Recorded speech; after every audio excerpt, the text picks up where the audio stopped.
তওবা করেছো, আরো করো, আমি তোমার দোষ গোপন রাখবো।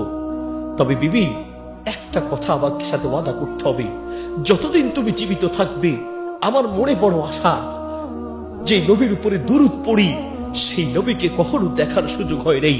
দুনিয়া থেকে বিদায় হলেই পরে যেন সেই নবীর সঙ্গে জান্নাতের মেহমান হতে পারি, এই দোয়া তুমি সবসময় করবে, ওয়াদা করো। সুবহানাল্লাহ।